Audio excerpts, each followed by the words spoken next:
As always, it is my pleasure that you join me for today's podcast of Second Chance Coaching. My name is Dr. Richard Lewis. If you'd be so kind as to leave me a rating and your feedback, I would very much appreciate it, and it will help others like you to optimally discover this podcast wherever you listen to this and your other favorite podcast. As you know, at Second Chance Coaching, we focus on seeing everyday life through the eyes of the returning citizen and highlighting the resiliency of the human spirit.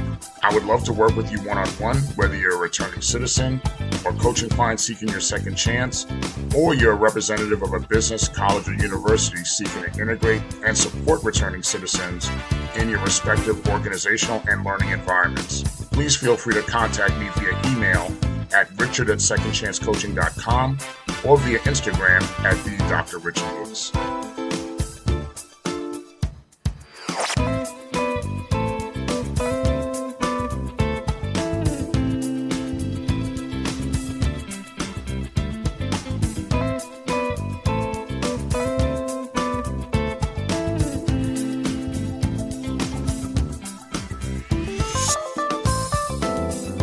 Happy New Year 2025 and welcome again to another edition of Second Chance Coaching.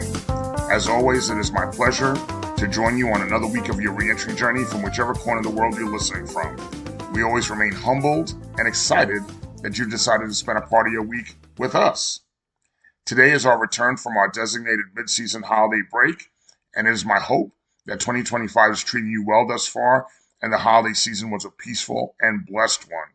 I want to definitely send a shout out to our Second Chance family out in California, specifically Southern California, that are battling all the wildfires right now. We hope you're keeping safe. We're praying for you, and we hope that there's a quick end to this wildfire situation very, very soon. But in the meantime, we are keeping you in solid and consistent prayer. For me, I had an enjoyable holiday break. I had an opportunity to take a break from all the everyday schoolwork and all the running around. That included, all the other stuff, all the things that I do. So it was good to kind of take a break and slow down the schedule a little bit. I try to catch up with family and friends in person that I usually don't see during the course of the year. And I wasn't completely successful with that, but I did make promises to a lot of folks, and they made promises to me too, that in 2025 we would commit to seeing each other and spending more quality time. For sure, we'll make that happen. I already have made plans to break bread with a lot of folks in the new year, and it makes for a better dynamic, for a work-life balance. And just, it's just good to see people, period. It was really good to do that. Now, the highlight of the holiday break was that my daughter, my son-in-law, and the main event, my granddaughter, came into town. And I had dinner with them and my son-in-law's family, and I truly enjoyed the quality time. And while my thoughts did go sometimes to who has transitioned before us, I made sure not to forget to enjoy who was right there in front of me, loving upon me in that very special moment of family bonding time. Now, I know the next thing you're thinking of is what kind of fun or amusing, entertaining things are going on with the condo. A lot of things going on with the condo. We're at a place where we will be closing on our loan this month. We're going to be voting. We're going to have an information session tomorrow for all the resident owners about the loan, and then we'll have a vote as a building to vote to take the loan in. And with the assumption that that vote passes, we'll be closing our loan this month to complete the financing for our concrete restoration project and actually start the process of the work taking place. This will include a hefty assessment to all of us resident owners, but there is momentum, of talking and passing, the rules as far as there's momentum. I mean, I'm saying the rules and the bylaws. I'm talking about two different things, but there's momentum in making sure that we pass and get this financing. And there's also momentum in talking about passing in the bylaws to allow rentals of our units, which could help resident owners with cost. But when it comes to rentals, we're still a long way from that. But we're in the process of hopefully when this closing takes place, that within the next, month and a half to 2 months, that we'll start actually doing the concrete restoration and start doing, this building will look like a construction zone for a short period of time. While things are not completely fun or amusing here at the condo, What I can say, it was certainly entertaining, but even in saying that it's entertaining, it was sad. There was one resident owner. We had an emergency order to do some of the plumbing work in one of the lines on one of the building lines, and we were trying to get them to say to not utilize the pipes because we needed the work to be done. And there's one resident owner who's always cantankerous and always wants to push back and always wants to be mad. I think he's just a miserable individual, and he didn't want to adhere to the emergency order and that needed repair. And even though he was told not to use the bathroom for a short period of time, he still used the bathroom, and it ended up having fecal matter and urine get into the unit just below his. 3 days before Christmas, can you believe that? And while we were able to get it cleaned up for that unit that experienced that craziness, just going through it was just so unnecessary. And certainly, we're sending the offending unit owner the bill for the cleanup. And even though he'll want to contend it and say it was an accident, he did know about the repair.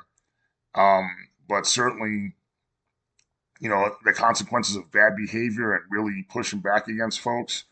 We live together. We have to sit there and be cooperative with one another. Hopefully, maybe 2025 will be a new year. He'll be a little better. Who knows? But next thing, that's going on here for the new year, it's not like I don't have plenty to do already, but I'm grateful that another outstanding opportunity has been afforded to me. What I love the most about that is that multiple people are getting blessings. Right before I started recording the podcast, I got a phone call. A job interview opportunity has come my way. I put in for it a little while ago. Certainly, it's something that I still want to teach and keep my teaching job along with this opportunity. But this opportunity has just come up, and I'll be interviewing with them next week. And so I'm looking forward to that. And in addition, as of yesterday, what has happened as of yesterday, one of my former doctoral classmates and a good friend of mine, who also works at the same college I'm at, he was just named our new vice president of student services. I'm so excited for him. There's so much room for improvement in that division, and it's long overdue. And I know he's the man for the job, to really raise morale, bring excellence to the division, make folks truly accountable, and bring satisfaction ultimately to the student experience. We want students to feel that they've experienced a good time when they're in college, when they're here for the time that they're here with us. And I know that under his leadership, that'll take place. So I say congratulations to my friend. I have your back every step of the way, and I'm here to help any way I possibly can. Due to his taking this job, he's leaving faculty, of course, and he was also serving as the institution's faculty senate president. Since I served as his vice president, I have now been elevated to faculty senate president, and it'll be my honor to lead the representation of faculty and all that comes with that, so we can continue to provide the optimal co-governance to help make this institution better for our faculty, for our students, and all who comes in contact with our college. So now, those are a couple of little updates. Now, going back to the holiday break, I did have occasion to, of course, meet with some second chance clients and certainly break bread with some other former classmates. And it was so good to catch up with both of them, with all those folks. And when it came during the course of dinner with my former doctoral classmates, the concentration quickly centered as one of my classmates sadly shared with us that his marriage is in trouble. His marriage is on the rocks. And out of the blue, he told us that his wife has asked him for a divorce. And he's trying to go through the process of, let's heal that. Let's try to go to counseling and see what's what. And as we speak on today's podcast, I know that he's trying to work it out. I think they're still trying to work it out, but unfortunately, there does seem to be going well. I mean, as we were telling him, two people have to be wanting to do it. And the more and more I spoke to him, since then and that night, there continues to be from his end, if I knew then what I know now, life would be very different. And when I talked to the second chance clients as well during the holiday break, because during the holiday break, well, like we've said before, there's so much that goes on during the holidays that people love, they celebrate and they enjoy each other. But also the holidays can be a tough time for folks. It can remind them as far as the tough times they have going on. And a lot of times what I see that, and it happens to me as well, that the holidays are really a time for reflection also, and to say, well, should I have done this? Should I have gone left? Should I have gone right? Should I have gone up? Should I have gone down? Whatever the case may be. And and think about, I wish I knew then what I know now. And I've certainly thought that like that on many occasions. But I think it's a little dangerous to get into that thought process. Not saying it's not a bad thing to reflect, but I don't like to open the door to regret. And in the last couple of years in studying the Stoics, I've learned that being regretful or walking around with regret is something that they did not like to do, and I try to stay away from as well. There are things certainly that I wish I knew then that I know now, but staying in regret is not the option I want to do. I could reflect, but I don't want to be in regret. And in speaking to second chance clients, I indicated to them in your reentry journey, and speaking to you as well, in your reentry journey, as you move forward, you'll think of things you should have not done differently, or desires a mulligan or a do-over. No matter what, those things are going to come up. But a wise mentor once told me that what has happened. You want to minimize regret, change the here and now. Right now, you could control what's going on right now and change the here and now, and sit there and do something different rather than look in the back rearview mirror to see I should have done this different, I should have done that different. Right now in the here and now, you could powerfully change the course of what's going on at this very moment, depending on the decisions you make. So, in staying with the theme of wishing I had done differently, I shared with them, and I shared with you a little bit, along that theme, like some of the things I wish I had done differently along the way. Not regret, but things I'd done differently. Number one, couple about seven things. Number one, I look at stuff I was always worried about. As I've told you, when mom was alive, she was a worrier, which moms do that. That's okay. And I looked at stuff that I was worked up and worried about over the years, and a lot of times I look back and say, wow, I don't even remember. Sometimes you don't even remember what you were worried about, and realize that some things that you were worried about was not a big deal. And number two, I think I regretted any time that I didn't go with my gut, that I didn't go with my heart, and really be aware of the situational awareness of things going on around me. Whether it be the interactions with people, interactions in a professional dynamic, or just things that are going on, and just not saying, you know what, this doesn't feel right. Maybe I shouldn't do this. Maybe I shouldn't do that.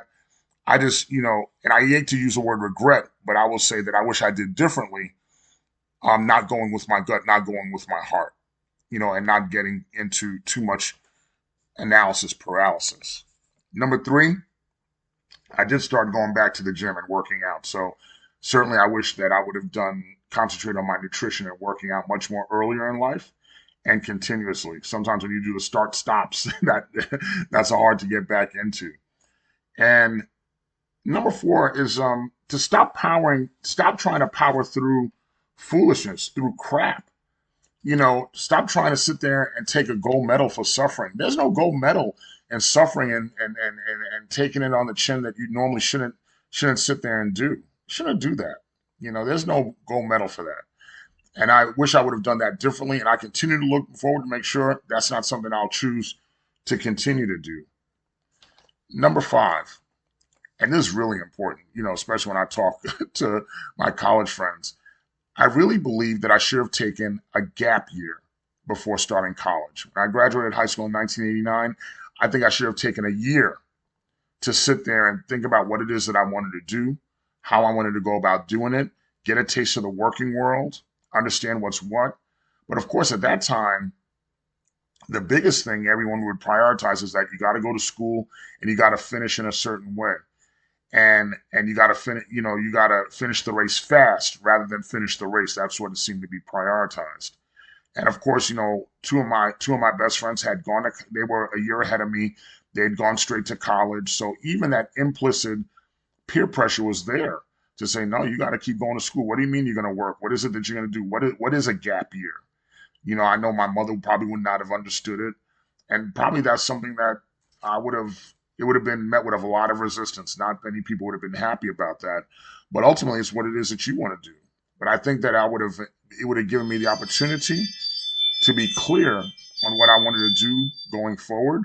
Maybe I wouldn't have chosen to go to St. John's University. Maybe I would have went to the City University of New York, go to a cheaper school. And it doesn't mean that I regret going to St. John's. It doesn't mean that I don't love the friends and the family and the bonds that I made at St. John's. But who knows? Maybe I would have done something different had I taken a gap year. Number six, another thing that I think I would have done differently. I would have been certainly earlier when I was young, and be much more conscientious with my financial management. Don't spend on things that are in the now or very quickly. You want to make sure that you're being conscientious in your spending. Maybe when I was younger, I should have prioritized about buying a home. So then by now the home is paid off, certainly, buy and sell different homes and always be in the habit of buying and selling real estate so I could continue to sit there and build that generational wealth. And certainly be, like I said, conscientious about my spending and my spending habits. And I think that the last thing I would say that I would have done differently was in my undergraduate years and my first graduate school experience, I would have taken my studies more seriously, developed more habits of more serious studies and doing those things better and being really concentrating and really leaning into what is going on right now. Now, number seven, of course, like I said, I would have done it differently, and I don't have any regret. But the good thing is, when I did have my second stab at grad school, I certainly took it more seriously and certainly did really, really well when it came to that. And particularly talking to the second chance clients and a lot of people that I work with in the reentry field, it was a fine line straddling between regret and should have done something different. And I really wanted to sit there and stress that to them, that saying, hey, you could have done something different. Even my friend, I was like, listen, your wife wants to get a divorce. Does that necessarily mean you shouldn't have gotten married? You have beautiful kids. So, but it's hard to tell people how to feel. You don't want to tell them how to feel. So you're right. You really try to straddle the fence between regret and maybe I would have done something differently, and I was telling them that there's a lot of things that one could do to manage regret if you go into that place where regret seems to be dominated over whether you not should do a little things differently. But I shared with them things that I found, online, in a total wellness health website. I forgot which one it was, to talk about how to manage regret if you get into regretting things. I said, number one, acknowledge and accept your feelings. Don't try to suppress your regret. Understand it and understand why you're feeling that way. Analyze the situation. What led to your regret? What choices did you make? Don't dwell on the past, but say, okay, well, I'll do something different next time. Of course, number three, learn from the experience. What did you take away from that situation, and how will you do something different in the future? This is number four, which is always the hardest thing. Forgive yourself. Everyone makes mistakes. I make mistakes. You make mistakes. We all make mistakes. And have some self-compassion. If you've done, and number five, if you've done wrong by somebody, make amends. Make amends if you can. If your actions have negatively impacted someone else, make amends and reach out to them.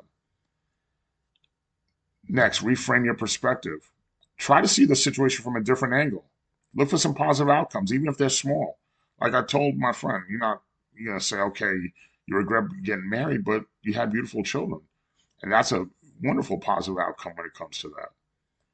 And then next, which I think is last on the list, next to last on the list, focus on the present and the future. You can control that. You don't need to worry about what has happened in the past. Your goals and your focus and your actions today and going forward can improve your life. That can make the difference in what it is that you're doing. Do that. And last but not least, if you're in trouble and you're struggling, seek support. Get help if you need it. Talk to a therapist, talk to a counselor, talk to somebody to say, this is what I'm going through and this is what I need. So when you're going through this season of thinking about what I should have done, I could have done something differently. I'm doing these New Year's resolutions or objectives and want to do something new for 2025, but then I'm stuck in what I did in 2024, 23, 22, 21, 20, 1989. think about sitting there saying, okay, what support mechanisms are out there that could really help me make better decisions along life and along my reentry journey. You know, I am so excited for 2025. There's so many things that are ahead for me. I know there's a lot of things that are ahead for you. Continue to take every single day as an adventure. Take everything every day step by step, one step at a time, and you will sit there and really optimize not only that day, but you'll optimize the year when you look back on it. So I want hopefully that next year at this time when we're starting 2026 and you're looking at back what 2025 was, there'll be less talk of I wish I knew then what I know now, because you've really taken the steps to be intentional and not be regretful and just say, okay, this is how I'll do things differently. We look forward. We are so excited to be back with you for the second half of this season 6 of Second Chance Coaching. I want to thank you for your continued love and support of Second Chance Coaching. I want to wish you a healthy, happy, and vibrant, optimistic, productive, and blessed 2025. I want to thank you for always taking the time to share your time with me. Thank you for 2025. Please continue to spread Second Chance Coaching to your friends, family, and loved ones. Continue to do what it is again, to continue to do the positive things and help us be positive. There's things that we need to do. Let us know what it is that we need to do. Thank you again for joining us, and I look forward to spending time with you next week. And hopefully we'll be earlier again on Wednesday. But we made it for Wednesday. We made it for Wednesday this week. Take care, everybody.